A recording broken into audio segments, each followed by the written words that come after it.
రాయలసీమ సాహిత్య వైతాళికుడు శ్రీ కె సభా గారి శత జయంతి సందర్భంగా ఆయన సంకలనం చేసిన కథా సంకలనం ఈ రేడు లోక.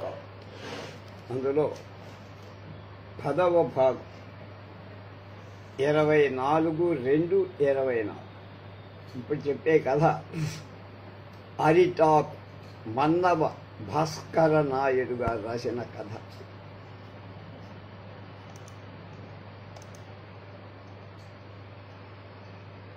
ఆకలి గుని వచ్చిన శంకరం ఆకు ముందు కూర్చోబోయి ఆగిపోయాడు.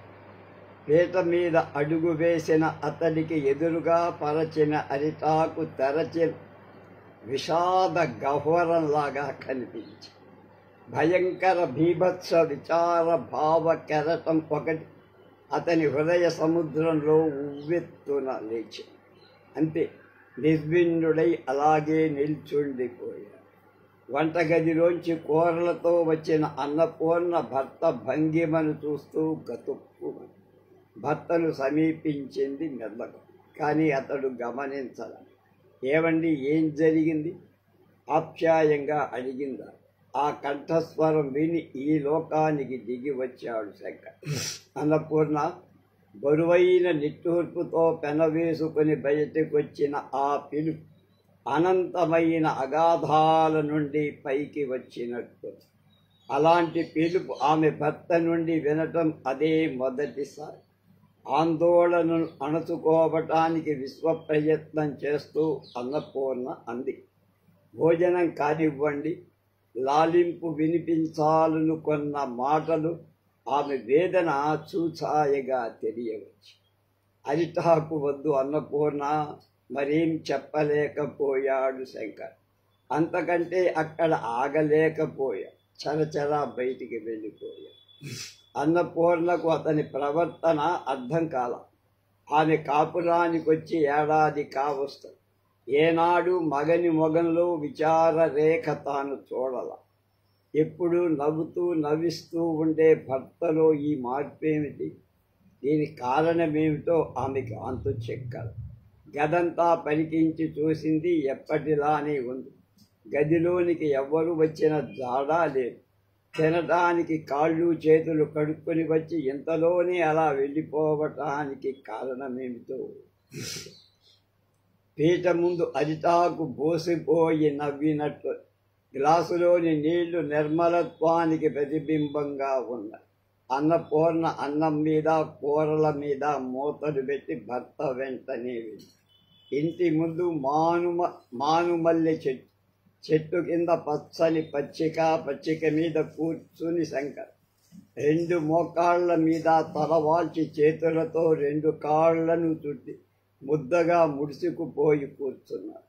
తన ముఖంలోని విషాద మేఘాలు నవనవలాడే నవమి చంద్రుని ఆవరించకూడదు అన్నట్టుగా అతడు ముఖాన్ని మరీ మోకాళ్ల మధ్య ఇరికించుకున్నాడు.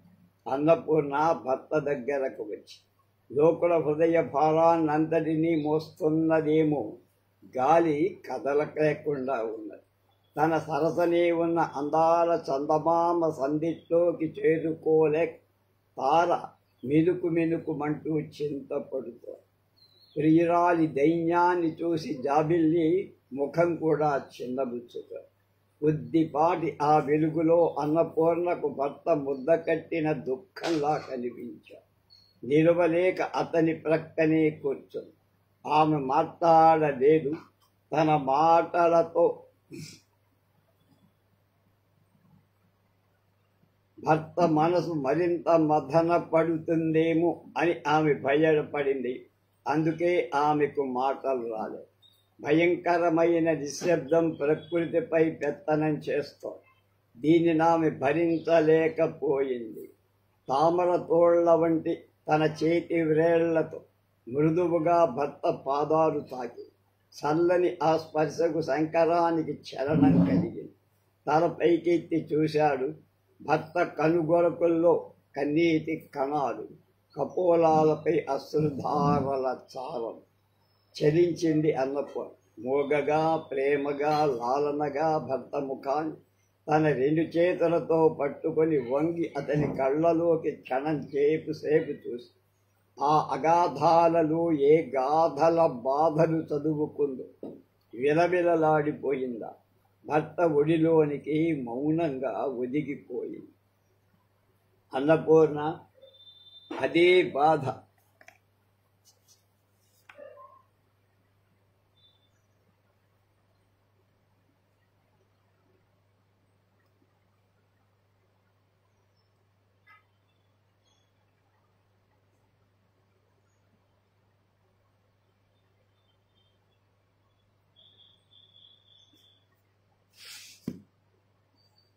అదే కంఠస్వరం, అదే ఆవేదన. అది గుండె భయంతో బాధతో వేగంగా కొట్టు. భర్త ఇంత ఇదిగా బాధపడటానికి ఆస్కారమేమిటో ఆవగింజంతైనా ఆమెకు బోధపడదు. అతనికి ఇంత వ్యధను కలిగించిన దుస్సంఘటన ఏమిటో అతన్ని అనునయించడం ఎలాగో తనకు మాటలు ఎగరటం లేదు. గుండె గొంతులో కొట్లాడుతో, ఏమండి ఏడుస్తున్నారా? చివరికి సాహసించి, లేదు లేదు పూర్ణ అని. ఆమె పక్కకు జరిగింది, భర్త ముఖం చూసింది. అదే వేదన. సుకుమారమైన చేతిలోకి కోమలంగా భర్త చేతులు తీసుకుంటూ అంది, మీరెందుకో బాధపడుతున్నారు? నేనేమైనా తప్పు చేశానా? లేదు లేదు అన్నపూర్ణ, నువ్వు కాదు, నేనే తప్పు చేశాను. తప్పు. ఇన్నాళ్ళు నీకు చెప్పకుండా ఆగిపోయాడు శంకర్. ఏంటండి, నాతో చెప్పకూడదా? ఆ స్వరంలో లాలన. కాదు, నీతో చెప్పకూడనిది కూడా కాదు, కానీ ఎలా చెప్పాలో తెలియక ఆ స్వరంలో వేదన. పోనీండి, మీ బాధ మర్చిపోండి. మరువలేను అన్నపూర్ణ, మర్చిపోలేను. పశ్చాత్తాపంతో నలిగిపోతున్న నా హృదయాన్ని ఆత్మీయులకైనా విప్పి చూపితే ఆవేదన కొంతైనా తగ్గుతుందేమో, కానీ ఎలా ఎలా ఎలా ఎలా విప్పి చెప్పగలను? నా ఆవేదనను అర్థం చేసుకోగల వాళ్ళు ఎందరుంటారు? శంకరం మోగబోయాడు, మరి మాట్లాడలే. వద్దు, మీరేం చెప్పవద్దండి, మర్చిపోండి, లేచి పదండి, భోంచేద్దరు గాని వేసిన ఆకు వేసినట్లే అంది. అన్నపూర్ణ ఆమె మాటలను మింగేస్తున్నట్టుగా అరిచాడు. గాఢంగా గాలి పీల్చి వదిలాడు. అదిగో ఆ మాట, ఆ సంఘటన నా కళ్ళ ముందు నాట్యం చేయింది. అది గుర్తుకు వస్తే నా మదిలో విషాదాగ్ని రగులుకొని పొగలు చెందుతుంది. నా హృదయం ఒక కుంపటైపోయి శంకరం గాలి గాఢంగా పీల్చి బరువుగా వదిలాడు. మళ్ళీ మొదలుపెట్టాడు. అన్నపూర్ణ, నీవు కాపరానికి రాకముందు వద్దండి, మీరేం చెప్పకండి, మీరు మరిచిపోండి. ఆమె గొంతు ఆతృతతో ఆందోళనతో అదోలా ధ్వనించి ఆమె సుడిగాలికి అల్లాడిన మామిడి చిగురే అయిపోయింది. అదిరే గుండెతో తడబడే కాళ్లతో ఆమె అక్కడ నుండి తప్పుకోవాలని లేవబోయింది. శంకరం ఆమెను లేవనీయలా. గట్టిగా భుజాలను పట్టి దగ్గరకు లాక్కున్నాడు. పట్టు తప్పిన ఆమె అతని గుండెపై వాలిపోయింది. ఆమె గుండెతో అతని గుండె కలిసిపోయింది. ఎదలోని వేదన పంచుకునే మరొక ఎద దగ్గరుంది. బరువు దింపినట్లయింది శంకర. అన్నపూర్ణ, నా హృదయ భారాన్ని పంచుకునే ఆత్మీయుడు నీకంటే నాకెవరు? కడుపులోని ఆరాటాన్ని నీ ముందు నివేదిస్తా. నీ సానుభూతితో కొంతైనా ఊరట పొందు అంటూ ఉంటే అతని మనసు 2 ఏళ్లు వెనక్కి పెరిగేది. అప్పుడు నేను ప్రాథమిక పాఠశాలలో ఏకోపాధ్యాయుడు. బడి ఇంటి ప్రక్కనే. వేళకు బడి పిల్లలతో రాపిడి, అదే నా రాబడి.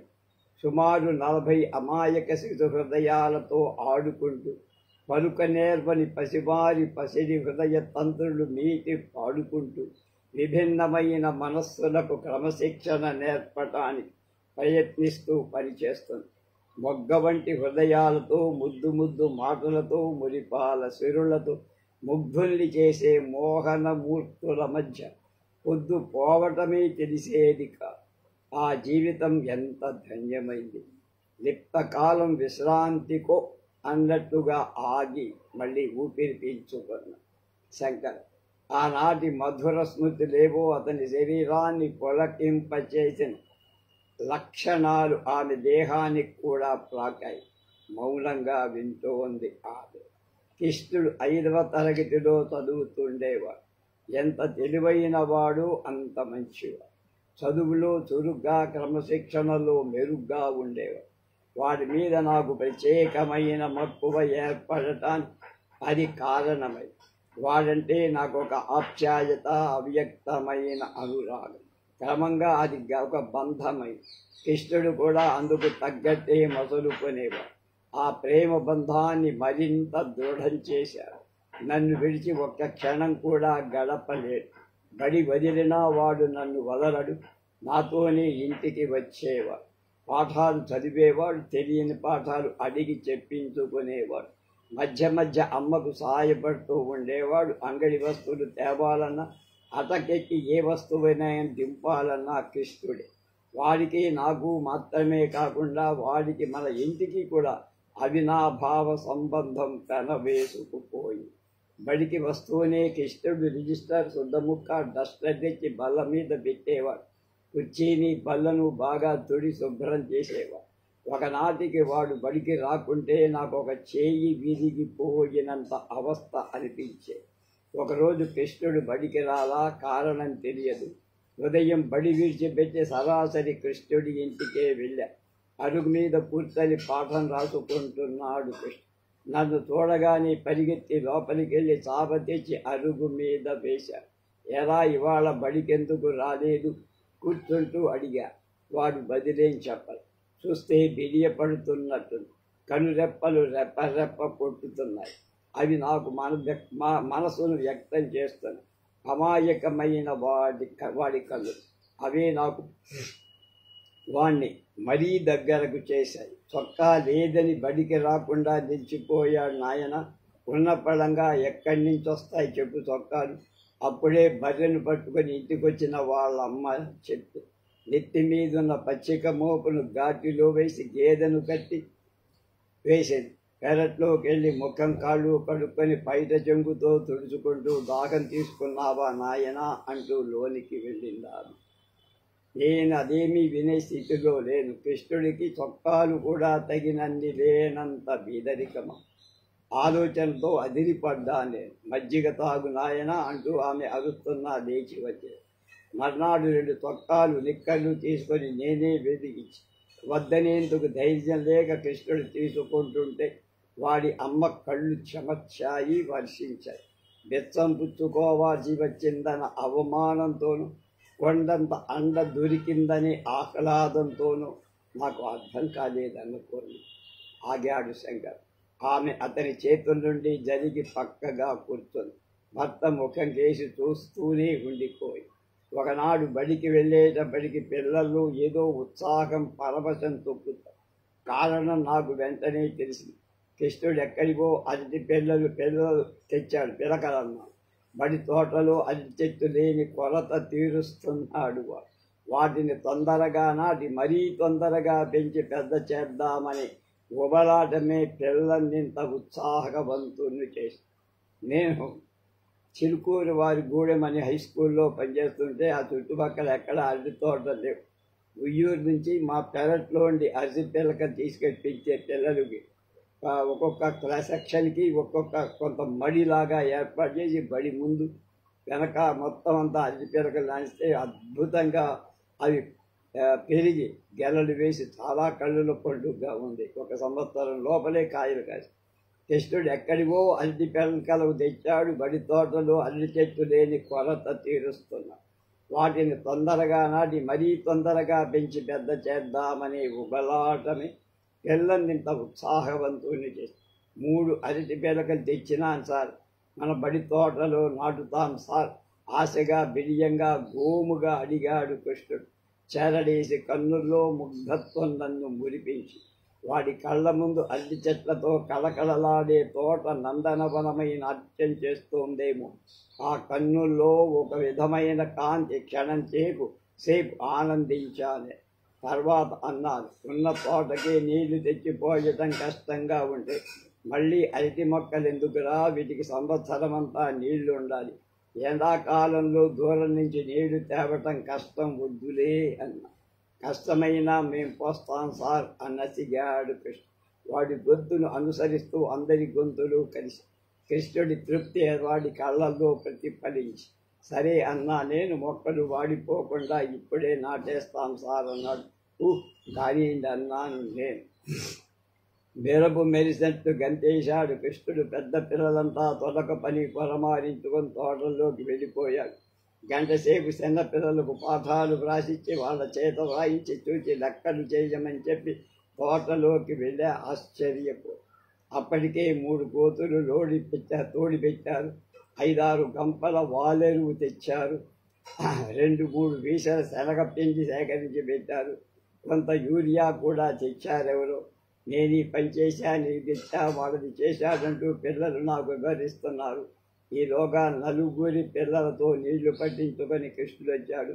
బాల్య ఉత్సాహాన్ని, వారిలోని చురుకుదనాన్ని, శక్తిని చూసి పులకరిస్తున్నాను, పరవశిస్తున్నాను.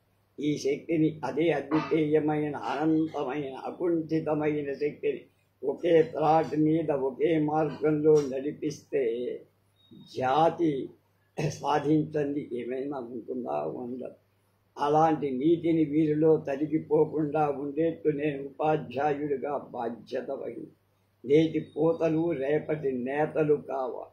ఈ శక్తి దేశానికి ఉపయోగపడేట్టు చేయాలి. అలా కోటి ఆలోచన నాలో రేపిన పిల్లల ఉత్సాహం పెద్దలైన తర్వాత కూడా శాశ్వతం కావాలి. సరైన పద్ధతిలో అరటి మొక్కలు నాటించా. దినదినానికి మొక్కల్లో పెరుగుదల చూస్తుంటే పిల్లలు పండుగలా భావిస్తున్నారు. వారి ఉత్సాహాన్ని చూసి నాకు కూడా అరటి మొక్కల మీద చెప్పరాని భావమేదో తీయగా కలిగింది. అరటి మొక్కలు మారాకులు వేస్తున్నాయి. కృష్ణుడికి ఆ చెట్లను కంటికి రెప్పలాగా కాపాడటమే పని. మొక్కలకు క్లోజ్ చేసి సత్తువ పెట్టి నీరు సారించి పెంచడంలో ఎంత ఆనందం! ఆ సంబరంలో పిల్లలు అంబరంలో విహరించారు. మొక్కలు ఏపుగా పెరుగుతున్నాయి. అంతకు రెట్టింపుగా వాటిపై మమకారం కూడా పెరుగుతోంది. అది ఎంతవరకు ఎదిగిందంటే వాటిపై ఈగ వాలితే కూడా చూసి సహించలేనంత. ఎవ్వరూ కానీ అరిటాకులు కోయకూడదు. ఎవరైనా సరే కోసి ఇవ్వకూడదు. అసలు ఆకులు చెంపను కూడా చెంపకూడదు. అలాగే కాపాడాలి. ఇది నేను పిల్లలకు జారీ చేసిన సుగ్రీవ ఆజ్ఞ. అందుకు అందరూ ఏకగ్రీవంగా సంతోషించి అలాగే కాపాడుతారు. బడికి వెళ్తూనే అరటి మొక్కల పరామర్శించడం మొదటి పని. ప్రతి చెట్టులోనూ ఎన్ని ఆకులున్నాయి, ఆకే కాదు బడి పిల్లలందరికీ ప్రత్యేకంగా కృష్ణుడు వాటిని పసిబిడ్డల్లా చేసి పదిలంగా సాగుతుంది. చదువుకునే కాలం తప్ప మిగిలిన కాలమంతా వాటితోనే లోకం. అరటి చెట్లపై ఎంత అనురాగం, ఆప్యాయత ఎందుకు అనుకోవచ్చు. అలా ఉండకపోతే ఊళ్ళో ఎవరు పడితే వాళ్ళు ఆకులు కోసేస్తారు. బడి గ్రామస్తులకు పొదుపైన ఆస్తి అని అందరూ భావిస్తారు. అభివృద్ధి విషయంలో అలా అనుకోరు, కానీ అనుభవించడానికి మాత్రం లేచి కూర్చుంటారు. అందుకే మాకి అప్రమత్తత, అత్యంత శ్రద్ధ. సుడి ఆకు విరిగితే చాలు పిల్లలు గొంతులేసేవారు. ఎవరికి వాళ్ళు ముందుకొచ్చి నాకు ఆ వార్త అందజేసేవాళ్ళు. అంటే మొగ్గాకు రావడం అన్నమాట. పిల్లలు ఒక మనిషి హాయిగా పడుకోగలిగినంత నిడివి ఎడమూగల ఆకులను చూసి ఆనందం అర్ణవమై పొంగిపోదు. మా ప్రేమకు ఎత్తిన దియయ ధ్వజాలా ఉల్లాసంగా గాలిలో విహరిస్తున్న వాటిని చూసి గర్వం, పరవశం పెనగులాడు. చూడబోయి నాదముని, మా కల్పవృక్షాలను ఇంత ఈపుగా ఎవరైనా పెంచగలరంటావా అని బడిలోకి వచ్చిన మిత్రుడిని చూసి చెట్లను చూపుతూ అనేవాడు. ఆగా చాలా బాగున్నాయి, చుట్టాలు వచ్చిన నాటికి మంచి గిరాకీ పెరుగుతుంది లేవోయ్ ఉడికిస్తూ అనేవాడు. నాదముని కవ్వించడానికి కంటున్నా తెలిసి కూడా కసురుకునేవాడిని. మా అరటి చెట్ల ఛాయలకు కూడా రావటానికి వీల్లేదు. ఆకులు కోయటం కాదు కదా, వాటిని తాకినా మా పిల్లలు ఊరుకోరు, అంతు తేల్చేస్తారు. నా ఉద్రేకం మాటల్లో తొంగితోటం విని నవ్వుకునేవారు. అపరిమితమైన అనురాగాన్ని అర్థం చేసుకోనట్లుగా, అపహాస్యం చేస్తున్నట్లుగానూ ఉండేది ఆ నవ్వు. అలా 9 మాసాలు జరిగిపోయాయి అనుకున్న. ఆగిపోయి అర్ధాంగి చేతులను మెల్లగా తాకుతూ గాలి దీర్ఘంగా వదిలాడు శంకర్.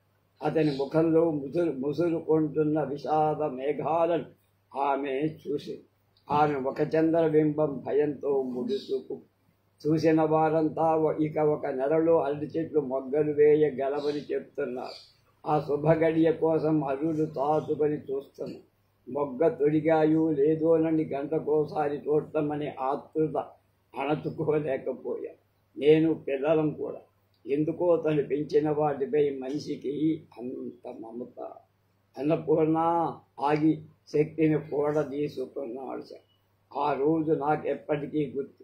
ఆ రోజు మామూలుగా అరటి మొగ్గల దర్శనమవుతుందేమో అన్న ఆతురత నాకంటే ముందుగా బడికి వెళ్తూనే తలెత్తి అరటి చెట్లను మార్చి చూసి నా చూపులు ఒక అరటి చెట్టు దగ్గర ఆగిపోయాయి.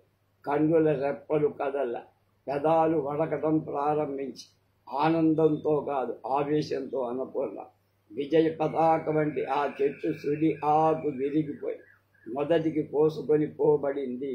నా హృదయాన్ని రంపంతో కరకర కోసినట్టయిపించి నోట మాట పెగిలి రాల. ఎవరి ఘోరం చేసింది? పెదిమలు కదిలాయి. పిల్లలు భయపడి వెనక్కి వెళ్ళారు.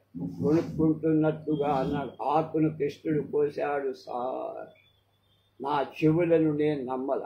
ఎదురుగా కృష్ణుడు గజగజ వణికిపోతున్నాడు. నా కళ్ళు నిప్పు కణికలయ్యాయి. అవునా, నువ్వు కోశావా? సింహగర్జనకు లేడి పిల్ల భయపడి సుళ్ళు తిరిగి విపరీతమైన భయంతో వాడి కనురెప్పలు వానకు దడిసిన పిట్ట రెక్కల్లా టపటప కొట్టుగా.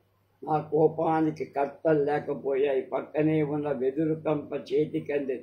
నన్ను నేను మర్చిపోయా. శివమెత్తినట్టయింది నాకు. శక్తి కొద్దీ వాడిని బాధ. వాడు కింద పడిపోయే వరకు నాకు తెలివి రాలేదన్నపూర్ణ. శంకరం కళ్ళ నుండి జారిన అశ్రు బిందువులు జలజల ఆమె పాపిటలో పడ్డాయి. తల ఎత్తి ఆమె భర్త కన్నుల్లో 2 నయాగరాలను దర్శించింది. సుకుమారం కోమలమైన తన చేతి వేళ్లతో ఆ జలపాతాలకు ఆనకట్టలు కట్టాలని ప్రయత్నించే సాగసం ఆమె చేయలేకపోయింది. కోపం ఎంత పనికైనా చేయిస్తుందన్నపూర్ణ. దానికి మంచి చెడ్డలు చెక్కం. అతని కంఠనాళం బొంగురుపోయింది. మళ్ళీ కింద పడిన కృష్ణుణ్ణి నేనే పైకి లేను. వృద్ధమైన పోయిన గొంతు ఆస్వాధీనం కాగా అతడు బాబురుమను విచలిత మానసయ్యి వెర్రిగా భర్త వైపు గుళ్ళకంప వాడి శరీరాన్ని చీకేసి రక్తం కారిపోతాడు. పగ్గాలు విప్పుకున్న పాశవిక అదుపు తప్పిన ఆవేశం లొంగి వచ్చాక నాకు తెలిసి వచ్చింది. నేనంత నేరం చేశాను. కానీ మనిషిని ఏది ప్రధానమో ఎన్నాళ్ళు మురిపాల మోహంలో నన్నేది ముంచి తేలుస్తూ ఉండేదో. నా కన్ను కృష్ణుడి కన్ను పూర్తిగా నలిగిపోయింది. అన్నపూర్ణ వెక్కి వెక్కి ఏడుస్తున్న శంకరం అన్నపూర్ణ గుండెలో తలదాచుకున్నాడు. అనుర్జించే శక్తికి ఆమె జ్ఞానానికి లేదు. భర్త వీపుపై ఒరిగిపోయి కరిగిపోయి ఆసుపత్రిలో కృష్ణుడి కన్ను తీసేశారు. వాడి గాయాలు మానిపోయాయి. కానీ నా గుండెలో తగిలిన గాయం మానలా. దాన్ని మాన్పే మందులు లేవు. అన్నపూర్ణ ఎవడు నాకు అత్యంత ప్రేమ పాత్ర, ఎవడి కన్నుల్లో 1000 వెందలను చూసి ఆనందించాను. ఆ కృష్ణుడిప్పుడు ఏకాకి. పగలెరుగని పల్లెటూరి ప్రజలు నన్ను క్షమించారు. అమాయకుడైన కృష్ణుడి జీవితాన్ని శాశ్వతంగా దుర్భరం చేసి శాశ్వతంగా పాపినైపోయారు. ఎన్ని గంగలైనా నా పాపాన్ని క్షాళితం చెయ్యలేవు. అతని స్వరం ఆగిపోయింది. వణుకుతున్న చేతులు భార్య పాదాలపై అర్ధరహితంగా తారట్లాడాయి.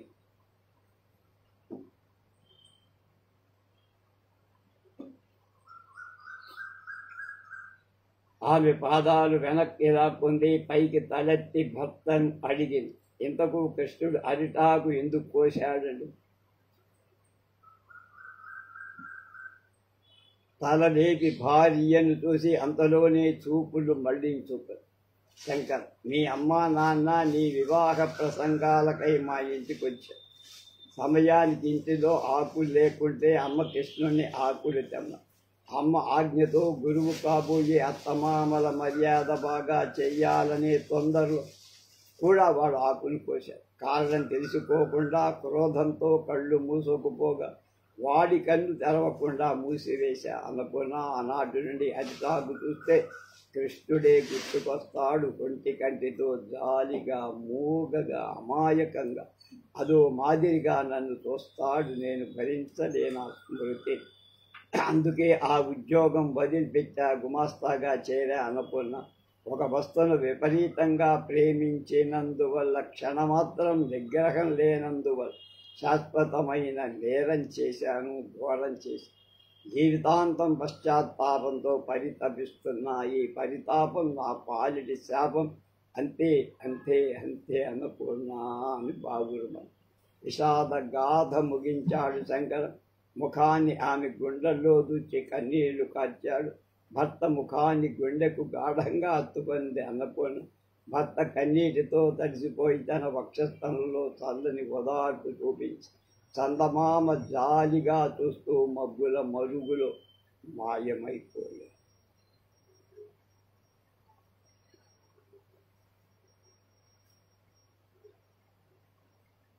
తర్వాత కథ జీవన మాధుర్యం. నెడదవోలు మాలతిగా. బహుశా ఈ పేరు చాలామందికి తెలుసు. అమెరికాలో ఉంటున్నారు ఆమె వెల్చేరు నారాయణరావు గారు తెలుసు కదా. ఆయన్ని వివాహం చేసుకుంది. ఆ తర్వాత ఎందుకో ఆ దాంపత్యం పొసగలేదనుకుంటా. విడిగా ఉండి అక్కడ చాలా గొప్ప సాహితీ సేవ చేస్తూ ఉన్నారు.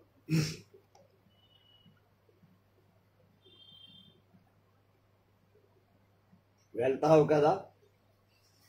కిక్కిరిసిన కంపార్ట్మెంటులో జీవన మాధుర్యం కదా. నెడదవోలు మా వెళ్తావు కదూ. కిక్కిరిసి ఉన్న కంపార్ట్మెంట్లో కింద పడటానికి కూడా జాగా లేక ఊపిరి ఆడక కొట్టుకుపోతున్న సమయంలో కూడా వినిపిస్తున్న స్వరం అది. వెనక నుంచి ఎవరో తోశారు. ఆ వెనక మరొక మనిషి కాబోలు అతన్ని తోశాడు. ఉండవయ్యా, నువ్వు అడివి, నాకే నించోడానికి నా స్థలం లేకుండా ఉంటే అన్నాడు టిక్కెట్టు కొని ఇక్కట్టు పడుతున్న ఆశ. మరేం చేయమంటారు సార్, నీకోసం స్పెషల్ భోగి వేయించమంటారా అన్నాడు అడుక్కోవడానికి వచ్చిన గుడ్డి బిచ్చగాడు అవహేళనకి. ఏమో నీ ఇష్టం, నీ తరువాత వాళ్ళమే కదా మేమంతా అన్నాడు. చుట్టూ ఉన్న జనం అందులోనే సందు చేసుకొని వెళ్తావు కదూ. అరుంధతి దగ్గరికి తుళ్ళిపడ్డా. స్టాపింగ్ క్రాసింగ్ గట మరో అరగంట దాకా కదిలేట్టు లేదు బండి. నించోలేక మెల్లిగా కిటికీలోంచి జారి చేసుకొని ప్లాట్ఫారం మీదికి దిగిపోయా. కనీసం ఊపిరైనా అందుకుందా. కాస్త మంచినీళ్ళు చూస్తే చూడు బాబు. కిటికీ దగ్గర కూర్చున్న ఆవిడ మరచెంబు చేత్తో పట్టుకొని అటూ ఇటూ చూస్తూ నన్ను ఉద్దేశించి నేను అటూ ఇటూ చూపి కలుపు మేరలో మంచినీళ్ళవాడు కనిపించకపోవడంతో నేనే అందుకున్న ఆ మరచెంబు మౌనంగా. మంచినీళ్లు తీసుకొచ్చేసరికి ఎదురు ట్రైన్ వచ్చింది. ఏ రైలు కదులుతుందని మళ్ళీ కిటికీలోంచే లోపలికి దూరి నేను ఇందాక నించున్న సందు కోసం చూస్తున్న. కూర్చోబాబు, అన్నకు స్థలం ఇవ్వరా అంది ఇందాక మంచినీళ్లు గుచ్చుకున్న మహా ఇల్ల. తన కొడుకును పక్కకు తోసి ఆ జాగాలో ఒదిగి కూర్చున్నా. ఈ కలికాలంలో కూడా ఇంకా ధర్మము మంచివాడు ఉన్నారా అనిపించింది. సంచిలో ఉన్న చక్కిలాల పట్టం వెక్కిరించినట్టుగా తగిలింది వేళ. ధర్మపన్నాలు వల్లించుకుంటున్న నేను నాలి కరుదుకున్నా. అవి అరుంధతికి ఇవ్వాలి. ఒక్క మారు వెళ్ళు బాబు అంది ఆవిడ. అది ఆజ్ఞ. పసుపు ఎరుపు కలిపి నేసిన పట్టు చీరలో సంధ్యా సమయాన్ని స్మరింపజేసి స్వచ్ఛతతో చాముండేశ్వరి విగ్రహాన్ని తలపింపచేస్తూ ఆవిడ నవ్విన నవ్వు నా పాలిట సీత కోసం సౌమిత్రి గీసిన లోకానికి ఆదర్శమై అనుసరణీయమైన ఒక పుణ్యమూర్తి పెట్టిన ఆంక్ష. అది అధికార రోగపూరిత బధిరాంధక శవం వేసిన ఆర్డర్క. ఒక మాతృమూర్తి తన బిడ్డకు చెందాల్సిన అమృతాన్ని పంచి ఇచ్చి ప్రతిగా కోరిన ఒకే ఒక చిన్న కోరిక.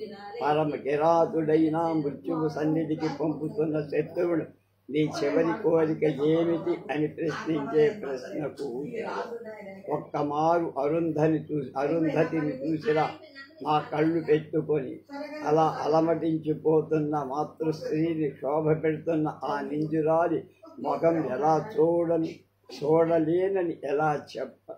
ఆడదానిలా అంత పగ ఏమిట్రా నీకు అనేది మా అమ్మ. మగవాడికి మగతుకు రాగద్వేషాలు ఉండవు కాబోలు. ఎక్కడి దాకా ఎవరో ప్రశ్నించారు, చెప్పాబో చాలా దూరమేనే అని ఆవులించారు. నేను మాట్లాడు, ఒక్కడివే వెళ్తున్నావా, ఏం పని మీద, మరి మీ వాళ్ళను మళ్ళీ వచ్చి తీసుకువెళ్తావా? 1000 ప్రశ్నలు. నసిగాను నేను ఒంటరిగాని, నేను అక్కడుంటే ఏమిటి? అరుంధతి మాట గుడిగంటలా చెచ్చరింపు నన్ను పలకరించి నాయన్ను అడిగా. రాయపూల్లో ఫలానా వారిల్లు తెలుసా అని నా దగ్గరున్న అడ్రస్ చూపించి, ఇల్లు తెలియదు కానీ ఆ వీధి చూపిస్తానన్నారా. వాళ్ళ ఇంటికి ఆ వీధి దాటి వెళ్ళాలి. కంటాబాంజీ స్టేషన్లో టీ తాగి మళ్ళీ రైల్లో కూర్చొని అరుంధతి ఎలా ఉంటుందో అది కూడా నేను ఎప్పుడూ ఆలోచించాను. నాకు తెలిసిన అరుంధతి ఒక నరరూప రాక్షసి. అమృత భాండం అందిస్తే మృణ్మయ పాత్రని విసిరేసిన మూర్ఖుడు, కోరి భరించిన ఐశ్వర్యాన్ని గ్రహించలేని అజ్ఞాని. అర్ధరాత్రి అప్పటికప్పుడు బియ్యం దంపి చుట్టిన ఈ సక్కిలాలు నా ముఖం మీద విసిరి కొట్టినా కొట్టచ్చు. ఆవిడ పిచ్చిక కాకపోతే రసమలాయి రాజభోగ్ తినే అరుంధతి ఈ పాతకాలపు పిండి వంట కోసం ముఖం వాచి ఉంటుందా? రాయపూర్ స్టేషన్లో దిగి దిక్కులు చూస్తున్న నాకు దారి చూపిస్తానన్న తోడి ప్రయాణికుడు తీసుకెళ్లి అరుంధతి ఇంటి ముందు వదిలారు. తలుపు మెల్లగా తట్ట.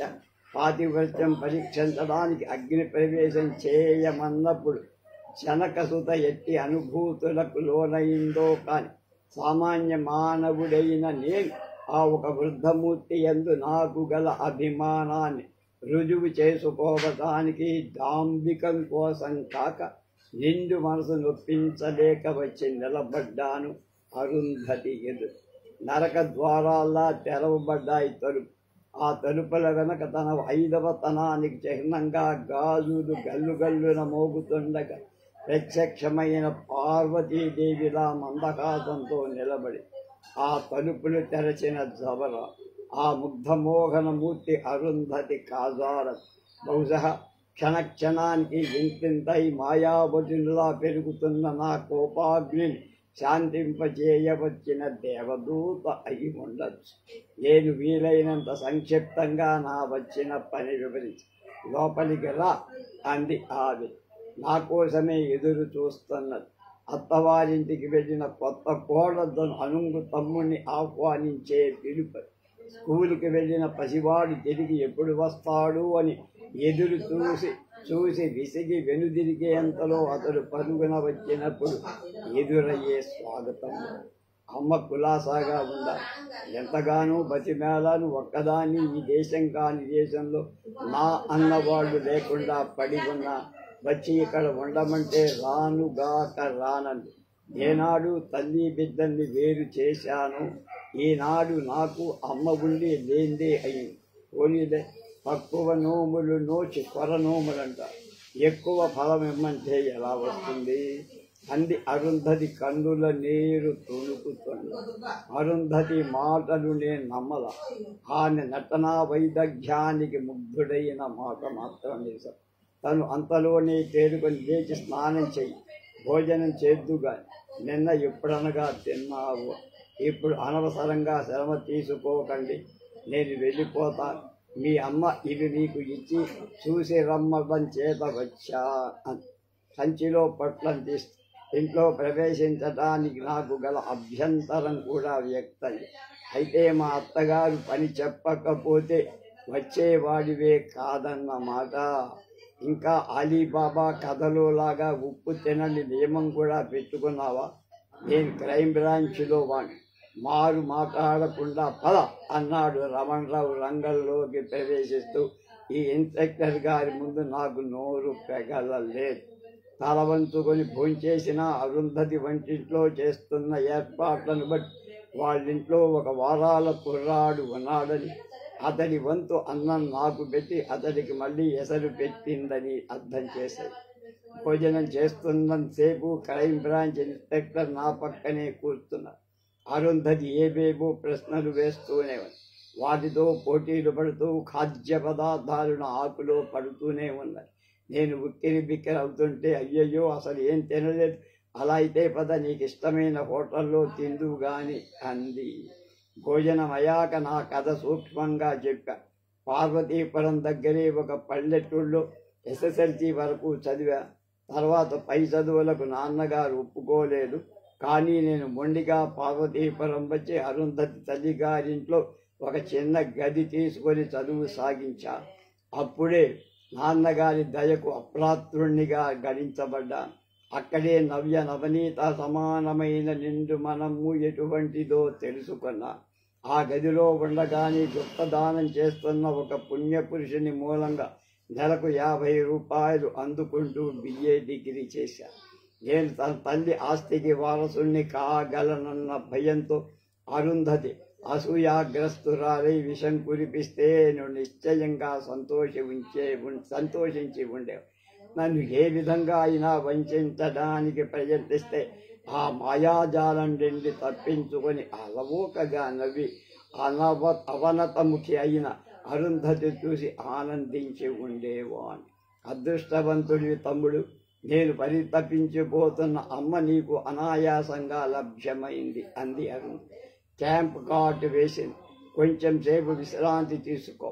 నేను వెంటనే వెళ్ళిపోవాలన్నా. అదేం కుదరదు, కనీసం 2 రోజులైనా ఇక్కడ ఉండందే, కదలటానికి వీల్లేదు. కాదు కూడదు, నువ్వు అవైతే మీ బావగారు పోలీసులు పంపించి వెనక్కి లాక్కొస్తారని. అమ్మ అక్కడ ఎలా ఉంది? ధాన్యం సరిగ్గా వస్తున్నాయా? రైతులు పేజీలు పెట్టడం లేదుగా? అన్నీ చూసుకోగల ఓపిక అమ్మకుందా? అరుంధతి పదే పదే తల్లిని గురించి ప్రశ్నించి, ఆవిడకి అసలు నేను సహాయం చేస్తానన్నా చెయ్యనివ్వదు అన్నాను. ఆవిడ నాకు ఒక ఉపదేశం ఇచ్చింది. నాయన, పెద్దదాన్ని చేసుకోగలదాన్ని, నాకు దైవ సహాయం ఉంది, మరి సహాయం అక్కర్లేదు కూడా. రేపు పొద్దునే నీ పెళ్ళాం వచ్చినప్పుడు దాన్ని ఏడిపించకు, అదే నేను చెప్పగల ముక్క అంది. చెప్పేశాక అనుకున్న అరుంధతికి ఎందుకు ఆ మాట చెప్పడం. రమణారావు వెంటనే అందుకున్నాడు. భేషైన ముక్క సెలవిచ్చారో మీ అమ్మ. కానీ ఈ ఆడజాతి ఉంది చూశావు, మనం వద్దన్నా వినకుండా వాళ్లే ఏడుస్తారు. ఉదాహరణకు మీ అక్క ఉందా? చెత్తంత మొగుండి నేనున్నానా? అయినా ఇంట్లో మనుషులు లేరు, అమ్మ రమ్మంటే రాదు అని ఏడుస్తుందయ్యా. తెగించి ఆవిని తీసుకొస్తేనేమో. చాలండి అంది అరుంధతి విప్రలబ్ధల కోపానికి తాపానికి మధ్య గల భావ విన్యాసం. మరొకరైతే నిజమే అనుకుంటారు అన్నది. అయ్యో కర్మమా, అసత్యం అనుకోడు, నువ్వలా అంటే అన్నాడు రమణారావు విస్తూ. అరుంధతి మారు చెప్పల. అదృష్టహీనుడికి నవరత్నాలతో నిండిన కూష్మాండం వట్టి గుమ్మడికాయలాగా కనిపిస్తుంది అన్నాను కసిగా. అలాగనుకోయి ఆవిడను నువ్వు పూర్తిగా ఎరగవు అన్నాడు రమణారావు సీరియస్. మొదట వాళ్ళు ఒక్కసారిగా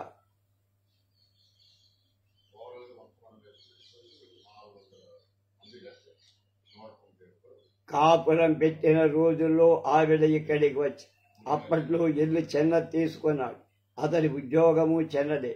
మార్కుదారులెంట కొట్టి జమీందారులెంట మెట్టిన అరుంధతి తల్లి ఆ ఇంట్లో ఉండలేకపోవటంలో ఆశ్చర్యం ఏమీ లేదు. పెద్ద ఇల్లు ఒకటి చూడు, కొనేద్దాం అందామేవిడ. రామణారావు అంగీకరించలేదు. నాటకంలో వేషం వేసినట్టు ఇవాళ మీరొక పెద్ద ఇల్లు కొనేస్తే నాకు దాని పన్ను కట్టుకునే తాకతు కూడా లేదు. లాటరీలో కారొస్తే పెట్రోల్ వస్తుందా? పుణ్యానికి పెరుగుడు బిచ్చం పెడతారు, కానీ ఎవరైనా పంచభక్త పరమాలతో ఎందుకు చెయ్య. నాకు చేతనైనంత పని నేను చేస్తూ ఉంటాను, సర్దుకోండి అన్నాడు. ఆ మాట పౌరుషవంతురాలైన అత్తగారికి రుచించల. పాలకడలిలో పుట్టిన పెరికి చెల్లెలై చెలగిన తనకు సర్దుకోవాల్సిన కర్మమేమిటి? అల్లుడు వాడు కనుక ఆ మాట అన్నాడు. ఇవాళ ఆ విషయం అయింది, ఈ విషయమై రేపు మరో విషయం కావచ్చు. ఆ బిడ్డ ఆ రోజు ప్రయాణమై జననితో సమానమైన జన్మభూమి చేరుకొని పుట్టిన గడ్డ మీదనే మట్టి అయిపోవటానికి నిశ్చయం చేసుకొని నేను ఈ కథనం నమ్మలేకపోయా. ఆవిడ అంతటి మూర్ఖురాలా, తాగతకు మించిన పరుగులు తీయమని కోరటానికి ఆవిడ అటువంటిది కాదు. నేను ఆవిడని 5 ఏళ్లుగా చూస్తూనే ఉన్నాను. నేను 20 ఏళ్ళై చూస్తున్నాను ఆవిడను. నా అన్నవాళ్ళు లేరు నీకు. ఆవిడ పట్టడన్నం పెట్టే దయా సముద్రాలు అనుకుంటున్నావు. కూరల సంచి చేతికిచ్చి నిన్ను బజారుకు తరమలేదు కనుక వరులను ఒప్పించని సహృదయ అనుకుంటావు. అంతేనా నీకు తెలిసింది అంది. నా హృదయం భగ్గుమంది. అన్నమంతా పట్టి చూడక్కర్లేదు రండి అన్నాను రోషంగా. రమణారావు చిత్రంగా నవ్వా. నేనొక కథ చెప్తా వింటావా? నేను కథలు చెప్తే వింటూ కూర్చోడానికి ఇక్కడికి వచ్చింది. పురాణాలు కోట్ చేసినంత మాత్రం చేత తప్పులు ఒప్పులైపోవు. అయినా నేను మాట్లాడాల. రమణారావు నా జవాబు కోసం ఎదురు చూడాల. మా ఊళ్ళో నలుడికి భీముడికి దీటుగల వంటవాడు ఒకడుండేవాడు. మా ఇంట్లో అప్పట్లో పూటకు 3 బంతులు లేచాయి. మొదటి బంతి కుర్రకారంతా కూర్చునేవాడు. మాకు మీద వరుస వర్ణం గోడ నేపిసి కొడితే మేకుల్లా నిలబడే మెతుకులు. రెండో వరుస మగాళ్ళకి పెద్దవాళ్ళకి అంటే మా నాన్నగారికి మధ్య వరుస అన్నం సమపాళంగా ఉంది. ఆఖరి బంతి వాళ్లకు అడుగు పెచ్చులు దోర కగ్గాయం. భోజనాల అందరం సాబిట్లో కూర్చొని తన్నుకునేవాళ్ళం. అన్న ఉడకలేదని మేము, ఫస్టుగా ఉందని నాన్నగారు, మాడిందని అమ్మ. మొత్తం మీద అన్నం గిన్నెలో రహస్యం మటుకు మాకు కొంతటికి గాని పట్టుబడలేదు. నీకు తెలుసు కాబోలు అన్నాను మృదువుగానే. లేదోయ్ భగవాన్లు, అందుకే ఇంగ్లీష్ వాడు ఏ ప్రశ్నకైనా 2 వైపులా ఉంటాయి అన్నారు. ఒకే చెట్టు కాసినా ఒక కాయలా మరో కాయ ఉండదు. ఒక తల్లికి పుట్టిన 4 పిల్లలు 4 రకాలుగా ఉంటారని నీకు తెలుసు కదా. అమ్మ అయినా నువ్వైనా నేనైనా మార్పు సహజం.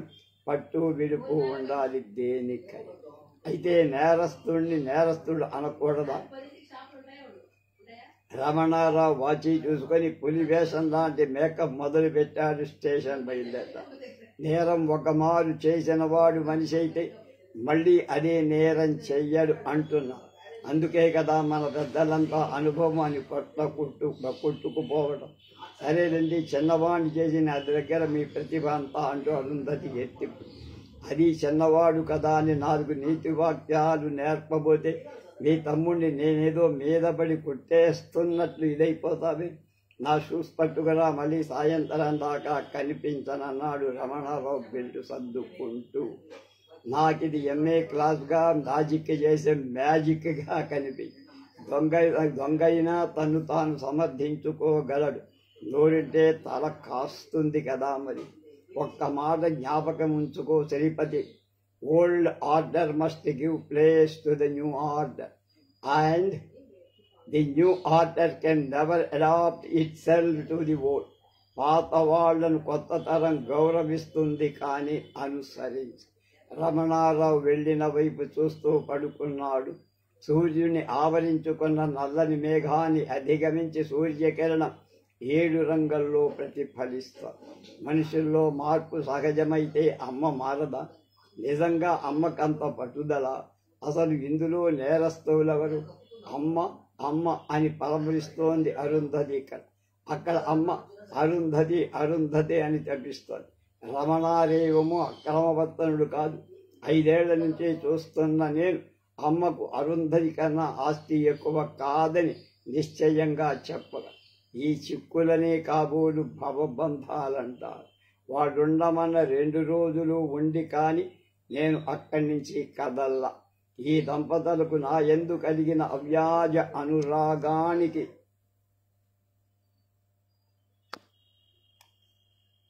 కారణమేమిటో నాకు అర్థం కాదు. అది అనురాగం అవుతుందా కాదా అన్న సందేహం ఏనాడు అంతరించిపోయింది. అందుకే వారి మాట వెతి కొట్టి వేయలేకపోయా. ఉద్యోగార్థినై వెళ్తూ కూడా అరుంధతి వర్మ సుగుణాలన్నీ పుణిపుచ్చుకుందేమో కాని నేను బయలుదేరిన రోజు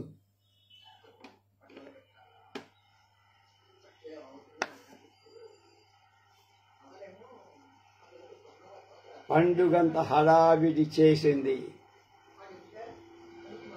రెడీమేడ్ డ్రెస్ తెప్పించి నేను తొడుక్కున్న దాకా ఒప్పుకోలే. చేతి సంఖ్యలో రైలు దిగిన నేను ఎంత భారంతో ఎక్కలేమో అనిపించింది. వస్తానమ్మ అన్న రిక్షా ఎక్కబోతూ తల వంచు. 20వ శతాబ్దపు నాగరికత వంట బట్టి 2 చేతులు జోడించడం కూడా అసభ్యంగా పరిగణింపబడిన కాలేజీలో చదవకపోతే ఆమె పాదాలు స్పృశించి ఉండేవాణ్ణి.